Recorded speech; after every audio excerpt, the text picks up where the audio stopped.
Welcome everybody to our Monday night shiur. Our shiur is sponsored by our dear friend, Mr. Ephraim Kavanot. Hashem Yishmeu V'Yichayeu. We miss him, and I know he misses us. But as they say, absence makes the heart grow fonder. So we hope you'll visit us more oftenly. And we also want to wish you a happy birthday. Ad 120 Veyoter. Yesterday was the Hilulah of the Ramak, Rav Moshe Cordovero. So you have the big zechut to be born on the Hilulah of the Ramak. The Ramak, real quickly, just to remember him for a moment, he was 48 years old when he passed away. He was considered the Mikubal of Tzfat before the Ari Kadosh. Nobody knows where he was born, but his last name is Cordovero, which means from Cordova. So he was a Spanish Jew. And the Ramak got smicha, got rabbinic ordination straight from Rav Yosef Karo, Maran, straight from him. And in Kabbalah, he was the student of his brother-in-law, Rav Shlomo Gadaev, the writer of Lecha Dodi.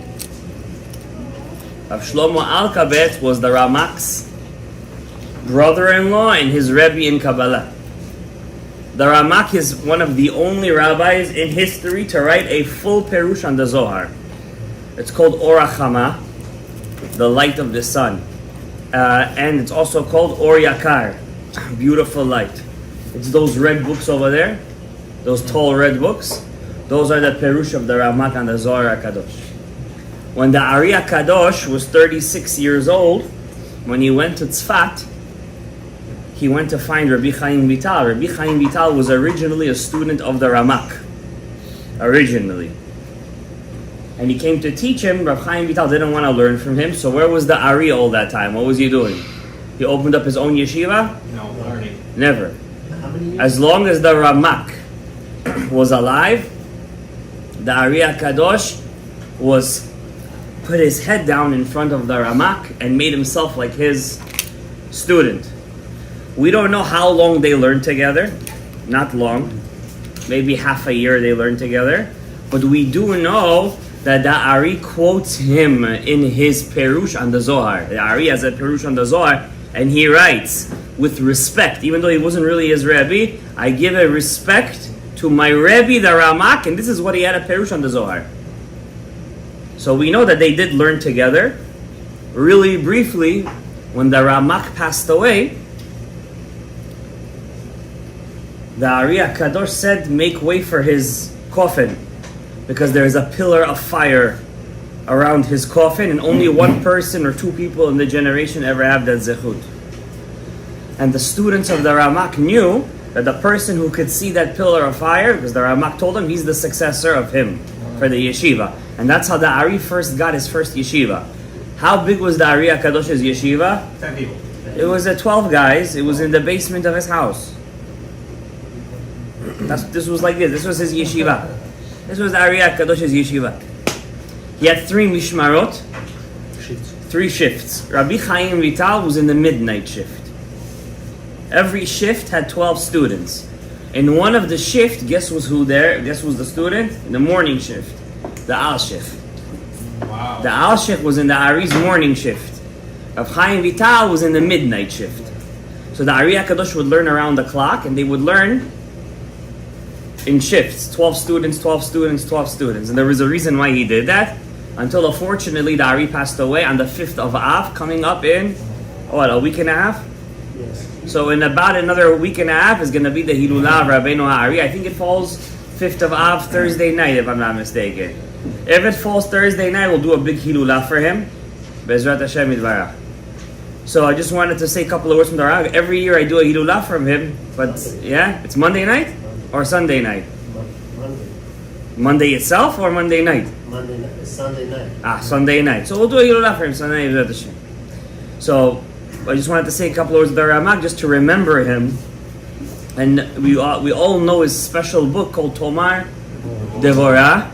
Tomer Devorah, the date palm of Devorah. It's a small book. It's exactly 7 chapters. The first chapter has 13 parts, in which he tells you how to act like the 10 Sfirot. That's the purpose of the whole book. How to act like the 10 Sfirot. The Ramak had a theory in Kabbalah. He says there's 2 ways to serve Hashem in Kabbalah. One is to have Kavanot in prayer. And the second way is to act like Hashem. To act like Him. So if a person can't be a Kabbalist, at least he should know how to tap into those energies when he's working in his day today. For example, just very briefly, the Ramak writes in chapter 3, chapter of Chesed. It's only 1 paragraph, 1 page. He writes over there, every time a person takes his kid to school, changes his kid's diapers, he does any chesed in his house for his wife, he's acting as the sphira of chesed. He has to have in mind that he's tapping into the energy of chesed right now, and he's drawing down that energy. When a person goes to work to make money, he's right now acting in the energy of gvura, right? When he does zivug with his wife, he's acting in the energy of gvura at that time. When he buys his wife tachshitim, I say tachshitim, jewelry, he's acting in the level of the gevurah right now. What about tiferet, he writes? What's tiferet? Tiferet is limud Torah. When I'm learning Torah, I'm acting as Sfirat HaTiferet. How about Netzach and Hod, Gabriel? How do you act like Netzach and Hod? Yeah, what is this? So Netzach and Hod is your feet, right? Supporter. Excellent. Netzach and Hod are the supporters of Torah. So when you give money to yeshiva, have in mind that you're Netzach and Hod. What about Yesod? Yesod, Shemirat Habri. And how about Malchut? How do you act like Malchut? Honor your father. Incorrect. You read the Torah or learn Huh? Learn Torah as Tiferet. How do you act like Malchut? Malchut is Honor your the... wife. Yes, he's correct. Wow.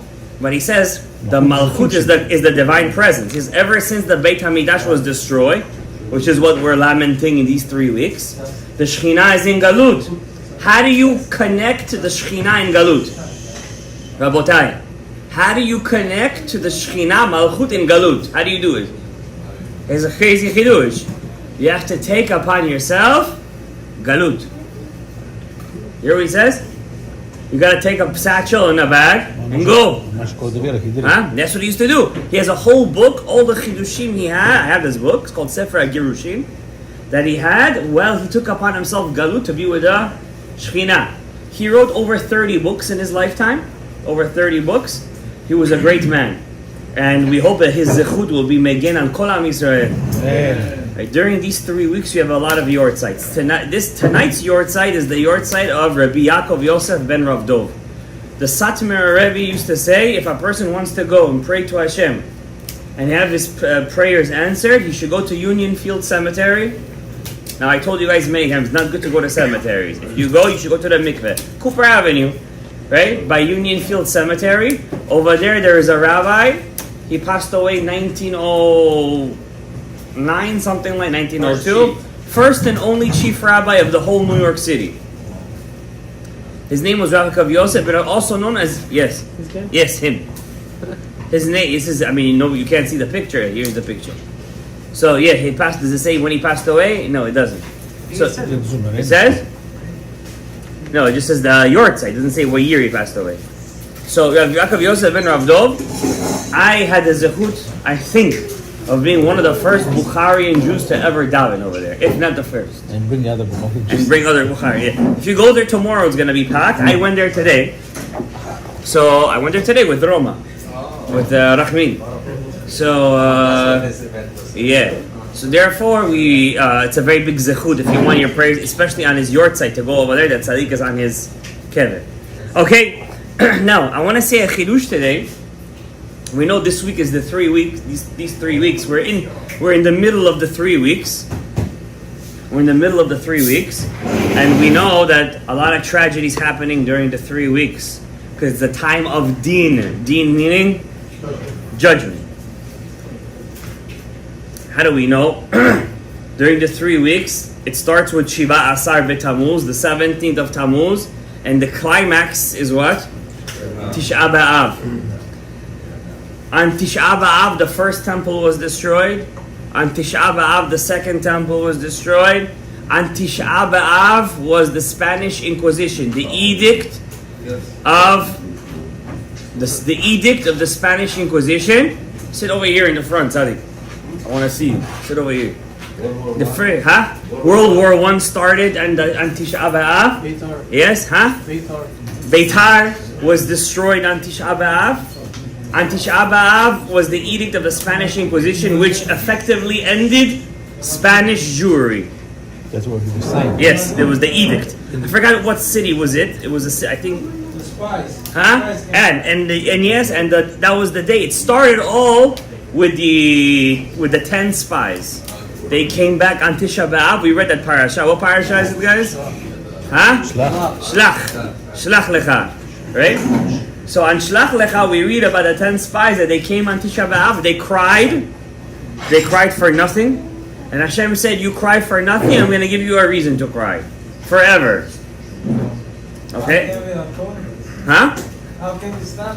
We can only atone it through one way. That was my shiur last week. I'm telling you this. And I said it last week. I don't think the message got through because I had so many tangents last week. So I was all over the place. I'm going to tell you guys this. I'm going to say this to you once and once and for all. This is the only way to atone for the sin of the spies. Only by learning Torat Hasod. Only by learning the Pnimiut Torah. Only that way are you going to atone for the spies. And I'm telling you why. I'm going to tell you why. The spies wanted to stay outside of Eretz Yisrael. Outside of Eretz Yisrael is called Torat HaPshat. It's called Torat HaMachloket. It's called the Riv V'Katata. Torat Eretz Yisrael is Torat Hasod. Pay attention. Gemara was written where? Babel. Where was the Zohar written? Eretz Yisrael. All the poskim, where did they write most of their perushim? Chutz Haaretz. Where was the Ari HaKadosh writing his Torah? Tzfat, Eretz Yisrael. Yerushalayim. Ki mitzion tetzeh Torah udvar Hashem Yerushalayim. The Rashash HaKadosh, where did his Torah come out of? Yerushalayim. Yeshivat Bet El. Torah of Sod. When you learn Torah HaSod, by the way, I'm telling you guys, I'm not making a joke. It's written in the book Ma'arat HaMachpelah. When you learn Torah HaSod, your 4 Amot becomes Eretz Yisrael. Are you listening to me? Which 4 Amot? Were you sitting? Surrounding you. Oh. Surrounding you. In the present time. Yes. Okay. Present time. Present tense. Present tense. The Torah HaSod. I want to tell you guys a secret. 2,000 years we're in Galut. 2,000 years. Every part of the Torah that need to be learned and broken, Perushim and the Gemara, anything you want, it's been done. The only part of the Torah that's left that hasn't been nitchan, as they say, that hasn't been dissected is Torah HaSod. It's the only part that's left. Torah HaSod is 3 things, Rabbi Isai. Limud, Kavanah, and Maaseh. Today I'm going to teach you guys during the 3 weeks. You guys are already starting late. I taught you guys this many years. For many years I taught you guys this. I will teach you guys today a kavanah that you must have during Shemona Yisrael. A kavanah you have to have during Shemona Yisrael that will sweeten the judgment of the 3 weeks. Hashem already sent us a big hint. We already became cold. You know what cold is? We lost all of our senses. Hashem sent, not Hezbollah, by the way, Hezbollah is just puppets. It's Hashem who's doing it. Hezbollah, Hashem, sent a rocket to Eretz Yisrael. To Eretz Yisrael. It could have hit anywhere. It could have, somebody was supposed to die. We read in that Haftarah, from the north will come the destruction. Hashem made a chesed, even though the loss of life we cry and we mourn. The Druzis they're not enemies of Am Yisrael. They're not enemies of Am Yisrael. They fight for the land. They live peacefully with Am Yisrael. The missile hit specifically, and it killed 12 or 11. 12 boys. 12 babies. Kids. 12 children. They say it was so bad, it hit them a direct hit, they couldn't find the pieces of the bodies. That's how bad it was. They couldn't find the pieces. It was so, they said, the guy was like, they just identified the last kid. They didn't even know who the last kid was. It was unidentifiable. They thought he was missing. They didn't know what was going on. Hashem sending us a message, specifically in the 3 weeks, and specifically on the Haftarah that we read from the north, the bad will start. And look at this Erev Rav, the Memshala. Did they fight back? Did they attack back? They're doing anything? Nothing. Why? You know why? The special advisor of the United States said, watch out, don't bomb Beirut. Don't attack Beirut. And they're over there shaking like this. This is exactly what happened to Yehuda HaMaccabi. Exactly, I'm telling you, history is such a repeat, it's crazy. Yehuda HaMaccabi was begging Rome for help. Like, come Romans, help us. And the Romans came and they took over. Remember I taught you guys that shiur? We brought the Romans into Eretz Yisrael. They had no affiliation with us. They were fighting Hannibal in Carthage. They had no connection. They were fighting Tunisia. They had no connection to us. Yehuda HaMaccabi invited the Romans into Eretz Yisrael. For help. For help. To help fight the Greeks. Yehuda fought the Greeks for 25 years. Don't think it was one war. They fought the war, they went inside, they lit the menorah. That was just the first war. When they took back the Beit HaMikdash, then he lit the menorah and they made Chanukah. But the war continued. Of course, 25 years he fought them. 25 years. And he begged the Romans to come and help. Instead of coming and help, what did they do? They come and became the owners of the land. That's what happens. First, all the Maccabim and Hashmonaim became Romans themselves. First, they became like Goyim themselves. One by one, all their descendants became Hellenists. The Kohanim. So it was little by little, till at the end, they became enemies of Klal Yisrael. They themselves became enemies of Klal Yisrael. I don't want to guess, it's not a shiur on Chanukah. But I'm just letting you know how history repeats itself. Hashem gave us a hint this past week. We opened up the news on Motzei Shabbat. Children passed away close to us in Eretz Yisrael. Drownings are already happening. A son of a rabbi drowned this past week in the water. That's why, by the way, many camps don't go swimming during these 3 weeks, even though you're allowed to go swimming. But it's they say it's a sakana. For some reason, during these 3 weeks, there is a lot of sakana in water. Okay? Huh? You would be surprised. People even drown in mikvaot. When midat hadin hit, in mikvahs. It's stories. People drown chas v'shalom in mikvahs. So I want to teach you guys today a kavanah. How to sweeten, mematek. How to mitigate that din. Okay? Now, you might say, Rabbi, you telling me if din needs to come back in the world, my thoughts is gonna sweeten the judgment? Rabbi, come on. We need action. Maaseh, tzedakah, shofar. We haven't done a tikkun of Yosef down here in a long time, I'm telling you. That's why it's a lot of dinim. We gotta do it. I was thinking of doing it myself. I will do it. I will lead you guys in 30, 40 minutes. We will be done. But we have to do it. It's about time. I haven't done it in a long time. Soon Elul is coming up. Sunday. I want to do with you guys before summer ends, one Sunday, Tikkun HaNiftarim. We haven't done it I think we did it once this year. Yeah. Tikkun HaNiftarim. A few times. This year we didn't do it a few times. Tikkun HaNiftarim we're going to do. One time we did it this year. I want to do one more time before the year. Please put your yarmulke on. Kippah. Huh? Huh? So go get one. So I want to do Tikkun HaNiftarim. And Bezrat Hashem Yitbarach, it's going to be a lot of mituk adinim. However, you might say to me, what's the point, excuse me guys, what's the point of all these kavanot, of all these things? Do these things actually work? Of course. How you know? If you know how to use them. Prove it. Yes. You know, one rabbi once taught me, he was sitting in a Brit, a rabbi was sitting in a Brit, okay, say it's not there, forget it, leave it. He was sitting in a Brit, sitting.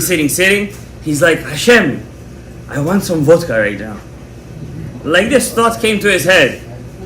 Yeah, he's sitting there, Hashem, I want vodka. Suddenly one guy came, he didn't say anything. He took the bottle, boom, in front of him. He dropped the bottle in front of him. Just from the thought, machshavot tovot. You know, therapists and all these psychologists, they say if you have good machshavot, you know, isn't there a song, machshavot tovot, right? Because if you have good machshavot, good things are going to happen, right? Think good, it'll be good. But I'm telling you, you could change the future with your machshavot. First of all, how do I know machshavot make even a difference? Huh? Machshavot is... How do you say machshavot? Misli. Misli? I'm going to remind. Misli thoughts. Yeah, I got it. Misli thoughts. All right. Misli. How do you know? You see, I said, bring the vodka down. You brought the vodka down. How do you know they work from the Torah? I need a proof from the Torah. Mr. Palvan, this is your parasha? Yes or no? Matot Mas'ei, yeah? It's not your parasha? Pinha! Why? Phineas, that's why you're very... Phineas. Gabriel remembers. Tuk. You do that over there too? Or they're quiet over there? They're quiet over there. They only have 10 guys. How do you know in this week's parasha? Huh? 9. Tonight was 9 because he's here. So... How do you know machshavot work? I'll tell you a crazy proof from this week's parasha. Crazy. Moshe tells the Jews, guys, I need 1,000 guys from every tribe. We're going to fight the Midianites. Elef lamate. 1,000 a tribe. It says they didn't want to go. They didn't want to fight. Why didn't they want to fight? Because they knew after they fight, Moshe is going to die. Right? They didn't want him to die. They for 40 years, they messed with him. Not that he was actually going. They didn't want him to go. Right? It's always like that. When you're going to miss something, then you know what you missed. So at the end, they go to war. And Moshe Rabbeinu thought that they have Kal Vachomer in their head. Right? Why? He thought they're going to go. And who they going to kill? Who they going to knock out? The woman. The Zonot. The woman who Asher Atem Zonim Acharayim, right? What do these guys do? They bring them with them. Yeah. You're going to the war because of these chimichangas, these zebras. Instead of killing them, you're bringing them. They thought, right? They thought they're gonna bring them for slaves, Evet Knaani, right? Moshe gets angry. He gets upset. He said, this is the reason why I sent you guys, and you're bringing them back? Tov, every girl who's not a Betula, and they said over there, the Midrash says, they knew which one did the Avera with which guy. Wow. To that extent, like they were seeing, this is the one who did Avera with this. Moshe was very upset. He was very upset. So at the end, only the Betulot were left, and the Betulot, they gave to the as Evet Knaanis. So it says over there, they came back with a lot of loot, a lot of bounty, a lot. So Moshe says, this is the first time we see in the Torah, you gotta give taxes. First time we see an ancient civilization that they have an idea called taxes. Even taxes is a Jewish invention. Huh? To the Kohanim, correct. It's not. Sorry, it's not called. It's not called a maaser, because maaser is from the field. Maaser is not money, guys. Right? When you give the money, that's tzedakah. Okay. So they give meches. Meches in Hebrew is taxes. Huh? Yes, it's even called today. You go into Israel, there's a big sign. Taxes, meches. Okay, they give the taxes. After they give the taxes, the guys who went to the war, 1,000, they said, we want to give our own personal extra. Why? So he says over here, because when we went to the war, we were 1,000. So how many? 12 tribes? How many? 12,000. Not even one was killed. They went 12,000, they came back 12,000. They went 12, they came back 12. Amazing miracle, right?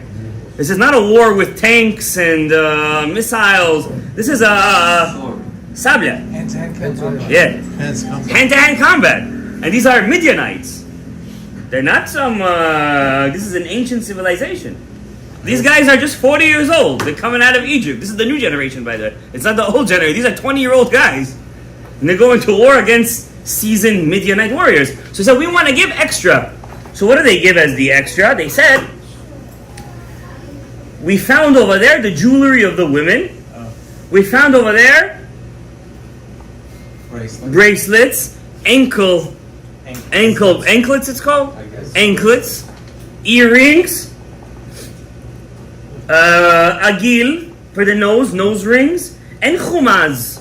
Chumaz was a certain kind of jewelry that women used to pierce in their area. Okay, it's called a chumaz. Back then they used to do it, not today. Back then it was. It was the Midianite women. Yeah, this was their minhag. They used to wear it over there like a jewelry. Yeah, but they're taking it from the Midianite girls. They're taking it from them. So they come and bring all this, and the Torah specifically points out. Rashi says, why does the Torah have to point out what kind of jewelry they brought?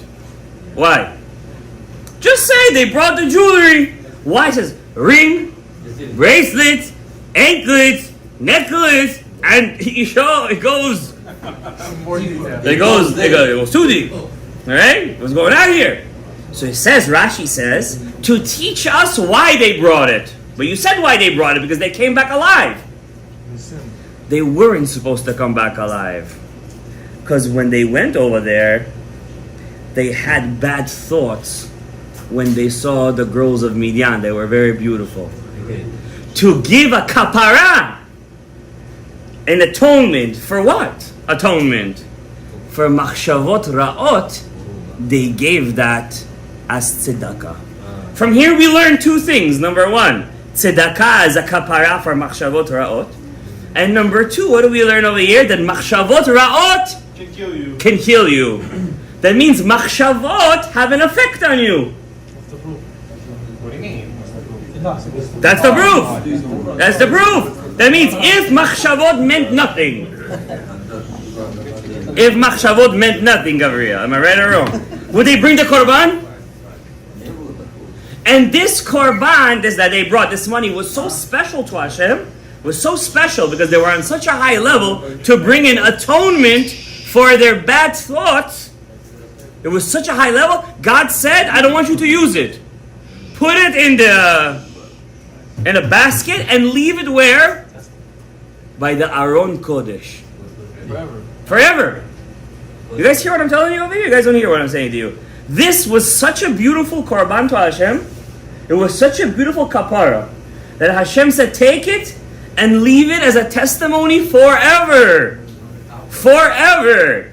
Till the Mashiach comes, when they're going to find the Aron HaKodesh. What are they going to find over there? They're going to find the Aron. They're going to find the Luchot's in the Aron. The Aron HaKodesh. They're going to find the staff of Aharon. The man. They're going to tzintzen it man. And what? The menorah is not inside. It wasn't inside the Kodesh HaKodeshim. And they're going to find the basket of the kapara that the soldiers that fought against Midian. Wow. That's crazy. Could you imagine the meaning of kapara, what machshavot ra'ot could do? So that means that the machshava of a Yehudi has an effect up until Kiseh HaKavod. Until Kiseh HaKavod. Now that we proved it from the Torah, now we're going to prove it from the Ari HaKadosh. The Ari HaKadosh says there are 4 letters to Hashem's name. Yud, K, Vav, K. These 4 letters represent 4 ways of serving Hashem. The last Hey is when I serve Hashem through action. Action. I wear my tzitzit. I put on my tefillin. The Vav of Hashem's name is the blessing I make. The blessing I make when I wear my tefillin. That means, if I wear my tefillin, let's say, I always wear it. I just put it on. I did the mitzvah? Yes. But only the last hey I did. That name, that means every mitzvah you do, you're creating Hashem's name. You should know that.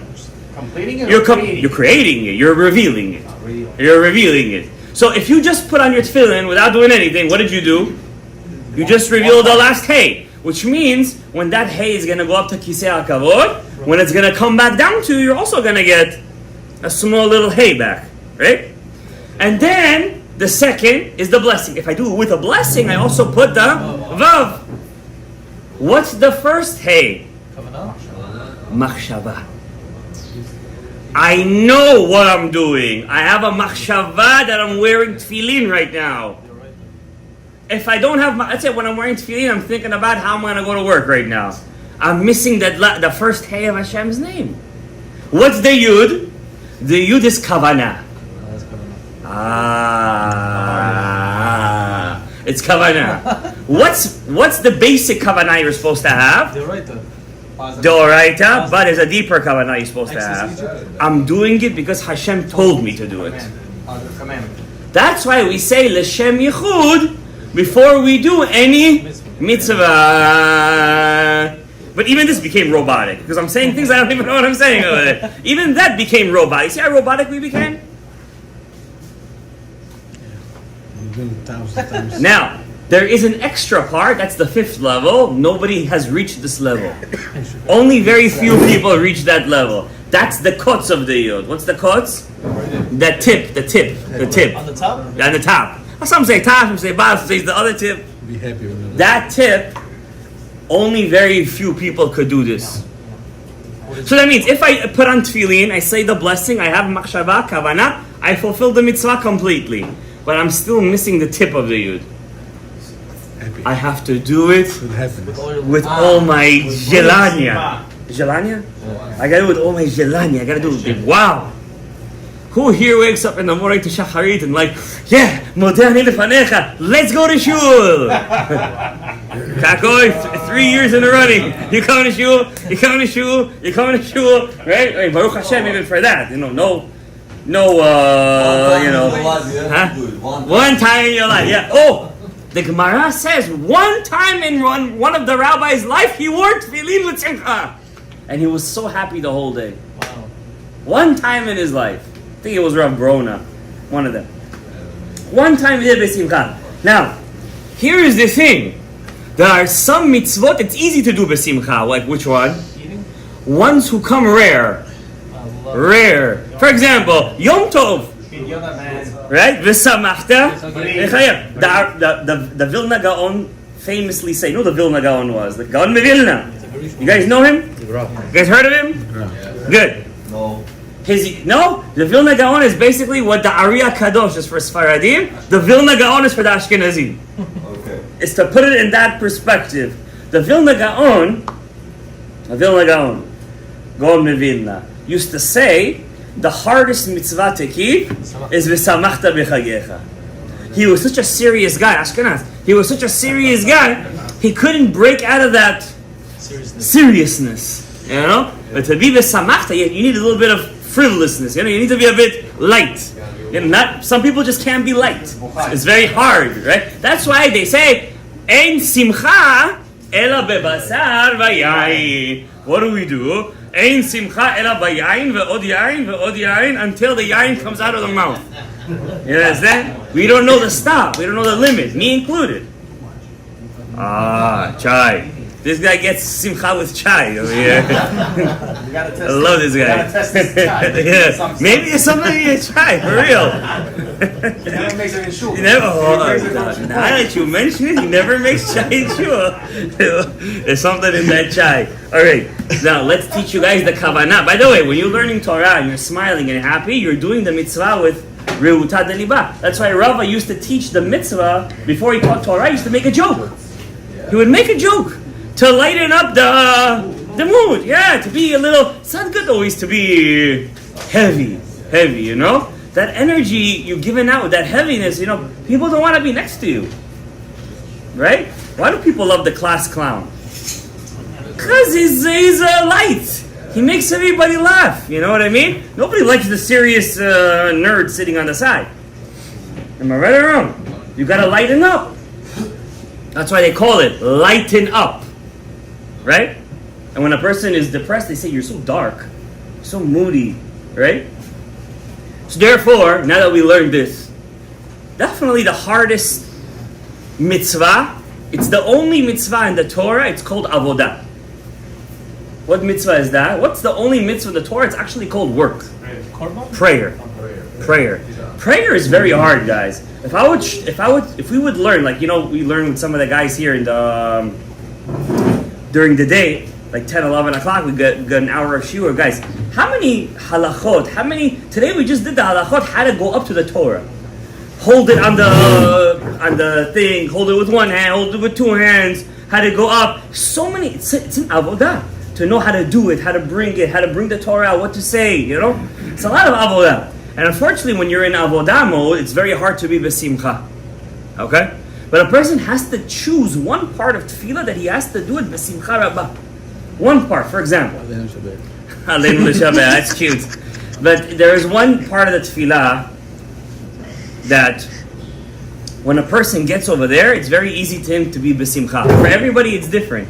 So, for example, for the Divrei Shalom, Rabbi Rafael Avraham Shalom Sharabi, the grandson of the Rashash, every time he used to get to Ahavat Olam, Habucher Ba'amo Yisrael Be'ahava, he was such in a ecstatic mood, that just in that blessing, Because, you try to do the whole thing correctly, but then you suddenly break down because you take too much upon yourself. You got to choose something and do it right. You know what I mean? At one part. You gotta pick that one part. For example, the Sadeh HaKadosh used to do it in Ritzeh Hashem. And in Shmonaisa, and over there, that place, he used to put all of his heart in there. Everybody is different. That's why it's called work. You gotta work on yourself. Now, but definitely a higher part of tefillah, why it's really called work. If you would really do kavanot with kavanot harashash, I'm telling you, the real kavanot harashash, the real kavanah prayer, according to the Ari, minimum, it will take you at least, if you're fast, a half an hour every Shemona Yisrael. A half an hour every Shemona Yisrael. It's hard. You're sitting over there, and imagine you're in Israel, you're sweating. Back then, there was no ACs. Imagine with their talit, and they have to have talit on their head. Today, I was so hot, I had to take my talit off my head. I couldn't concentrate in my prayer, because even though with the haircut and everything, I couldn't concentrate. I had to take my talit off my head. With the talit, and Mekubalim wear their talit from the beginning of tefillah till the end. Wow. Imagine, it's heat. And they used to wear the jalabiyah, and oh my God, it's so much rain. They're probably sweating. Rav Tzion Bracha used to switch his tefillin once a month. From the sweat that he used to sweat while wearing his tefillin, he was afraid he would passel his tefillin. Because when you sweat, the tefillin bends. And it loses its ribuah, right? He used to change his tefillin every couple of months. To that extent. Tefillah is the most important work of our generation, the kavanah of the tefillah. Rav Chaim Vital writes in the book Olat Tamid. This book was found in the Geniza. He actually buried the book. He didn't want anybody to learn it. It's called Shara Kavanot Madura Batra. In this book called Olat Tamid, he writes over there, our tikkun, our generation's tikkun, is to master tefillah. Because I have some news for you guys. One day the Beis HaMikdash is going to be here. You're going to go up to the regel. Imagine you're going up to the regel. It's freezing in Yerushalayim. You're going up a mountain. You're going bare feet. You have to go to the mikveh first. You got to buy the animal on the way. Imagine you're a Nazir. You have to bring like 7 animals korbanot. You're taking an ox on one hand, 2 rams on over here, 7 sheep you're bringing on your shoulder. Imagine the work. Barefoot. You're barefoot. You're walking on it's ice floors over there. It's stone. You're going up over there. You come in over there. Before you go into the first gate, there is guards over there. Did you go to the mikveh? Are you tameh? Did you touch your wife that was in nidah? So many laws that we have to brush up on. We have no idea what's even waiting for us when we get to that situation. And that's why part of the reason why he's not coming yet, because we're not ready. The Chafetz Chaim used to say, until we don't learn these things, it's not going to happen. Okay? But I want to start with something small, a kavanah. Now, I want to tell you guys, when you bring a korban, by tefillah you can get away with it, by the way. When you're davening, you don't have kavanah. Who knows you don't have kavanah? Only Hashem. By korban, if you don't have kavanah to what you're bringing, even if, let's say, I brought a korban and I thought it was a different korban, Not accepted. The korban is not only not accepted, I did pigu, I did a isur d'oraita. They gotta burn the korban. And imagine the korban is not burned. Then you give the kohen to eat kochim in the Beis Hamikdash. You did 2 carrots over there. It's a Imagine you're bringing the korban and suddenly you leave. Oh, I thought it was a korban, I don't know, shlamim, but it really had to bring a korban chatat. And suddenly goes, what are you talking about? I thought you said l'shem chatat. No, it was l'shem shlamim. And suddenly you said bracha levatala. Why? Because you didn't have kavanah. So these small kavanot I'm going to teach you guys today is a kavanah that you can use as a stepping stone into the world of kavanot. They're very small. They're only written in this book, by the way, Avodat HaKodesh. And I'm going to start with Tfilat Shacharit over here. It's the same for Shacharit, Mincha, and Aravit. These kavanot were written by the Ari HaKadosh just to sweeten the din of the 3 weeks. Okay? So page 156, Gematria Yosef. Page 156. When you get to Baruch Atah Hashem Magen Avraham, when you get to the word Hashem of Magen Avraham, the word Hashem is spelled Yud, K, Vav, and Hey. The letter before Yud is what? Tet. The letter before Hey is what? Dalet. The letter before Vav is Hey. The letter before the last Hey is Dalet. That's called a name of God called Tathad. Tadhad. It's the letters before Yud Kei Vav Kei. Now we have a thing. The Ramak teaches us this in Pardes Rimonim. Anytime you take a name of God and you change the configuration, you change the letters, but even though it's based on Yud Kei Vav Kei, that name is din. Okay? To sweeten that Tathad, when I say Baruch Atah Hashem Magen Avraham, I have kavanah that the Yud Kei Vav Kei, you see it right there, guys, in the middle, is sweetening the name Tathad. You see that? Tathad. The Yud Kei Vav Kei is sweetening the name Tathad. Okay? That's the letters before the Havaya. Now there's also letters after the Havaya, right? What's the letter after Yud? Chaf. After Hey, Vav. After Vav, Zayin. After the last Hey, Vav. That's called Shem Kozu. Kozu. Sound familiar?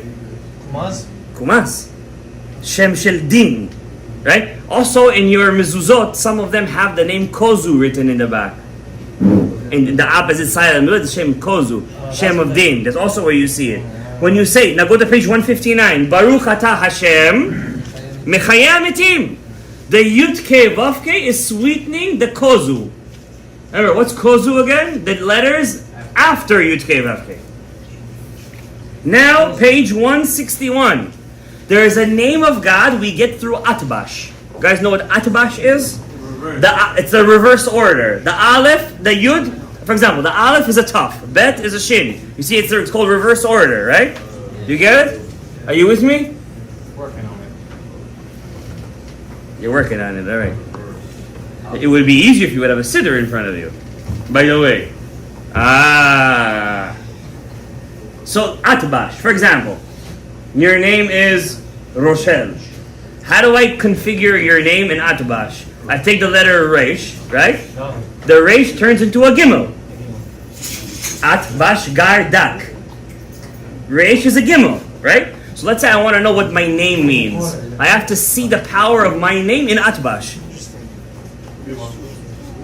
You get it? The name Yud Kei Vav Kei in Atbash turns into the name Matzpatz. You guys ever heard of that name?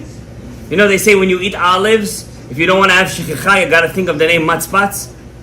You guys never heard of that? We're behind. Gabriel. We gotta start another series. Another series. They say when you eat olives, you get bad.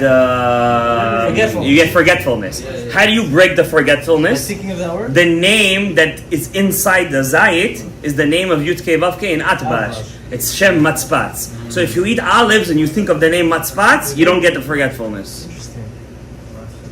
Matzpatz, right? Gabriel, you with me? So when you say Baruch Atah Hashem Makel HaKadosh, the Yud Kei Vav Kei is sweetening the Matzpatz. So you have 3 names of din. 3. Tathad, Kozu, and Matzpatz.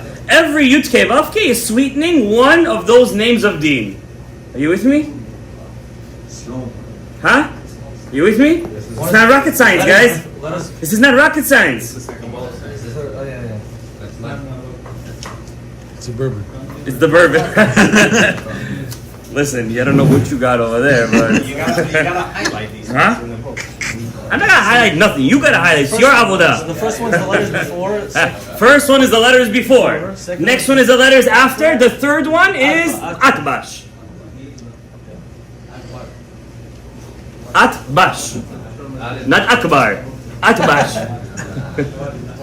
Did you guys see what happened to that Tajik guy in the Olympics? Did you see how Yad Hashem? Allah Akbar, yeah? If you're a Japanese guy. Okay. Now we skip to pay. We did the sweetenings? We did the sweetenings? We put the sugar inside the tea? Yeah. Good. Now go to Ritzeh. Page 175. The name Ritzeh, when you say Ritzeh Hashem, that Ritzeh, what are we praying for over there? So the Beit HaMikdash should come back. That's why when you daven over there, you have to put in your siddur. Over here, I'm davening that Beit HaMikdash should come back. There is a book. It's called Midrash Shochar Tov. In Midrash Shochar Tov, it says, if you daven Shmona Yisrael and you don't have kavanah in Ritzeh, your tefillah is mituav. Chas v'shalom. Mituav means it's disgusting to Hashem. If you don't have kavanah in Ritzeh. Thanksgiving. Ritzeh is not Thanksgiving. Ritzeh, I'm asking Hashem, bring back the avodah. Bring back the Beit HaMikdash. Exactly. So, the word Ritzeh, if you reconfigure the letters, you put a tzaddik in the beginning of the word, you get the word tzara. What's tzara? Pain. Tzarot, pain. Stress. That's the pain of the 3 weeks. Why? Why do we have pain? Because we don't have a Beit HaMikdash. That's why the word Ritzeh is where? In this word over here, in this blessing. Okay? Now, open up to page 174. You see those three names that you sweeten? Tathad, Kozu, and Matzpat? Now they're going to sweeten all your tzarot. How do you like that? When you daven in this shul, for Shacharit, I do these kavanot in Chazara also. Wow. So you need those three previous ones to get to this. Yes. So if you skip those, you can't. That's it. If you daven quickly, it's not good because you're gonna miss it. Okay. So when you say Ritzeh, Ritzeh is the name of tzarot. What's tzarot, Chas Shalom? Not good. It's dinim kashim. You listening? Ritzeh is dinim kashim. We need to sweeten that. And we taught. What did I teach you guys? Ein hadin nimtak ela b'shorsho. You gotta sweeten din with din. You gotta cancel out a negative with a negative. How do you do that? The three names that I already sweetened are gonna sweeten the two batei dinim of Hashem, the two beit dins of God. God has two beit dins. One of them is Elokim. You see that first name? It's Elokim spelled out. Aleph, Lamed, Hey, then Yud and Mem. You see that? That's one of God. That represents one of God's courts in Shamayim.